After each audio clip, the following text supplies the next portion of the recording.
மிதுன ராசி அன்பர்களே, அதிர்ஷ்ட கிரகங்கள் அஸ்தங்கம், நீச்சம். இதனால் இந்த வாரத்தில் எந்த ஒரு நிலையிலும் எதவாக நீங்கள் நடந்து கொள்ள வேண்டும். அது மட்டுமல்ல, தங்களுடைய உடல் ஆரோக்கியத்தில் அதிகதொரு கவனமும் செலுத்திக் கொள்ள வேண்டும்.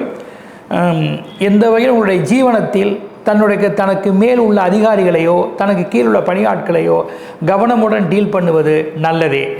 மற்றும் கடந்த பயணங்கள், தூர தேசத்தில் இருக்கக்கூடியவர்களான தொடர்புகள், பொருட்கள் அனுப்புவது, பரிவர்த்தனைகள் பெறுவது, இதிலெல்லாம் நீங்கள் பார்த்து நடந்து கொள்ள வேண்டும். ஜீவனம், குடும்பம் இவற்றில் எந்த வகையிலும் கோபம் கொள்ளாமல் எல்லோரையும் அனுசரித்து சமயோஜிதமாக நடப்பது நல்லதே.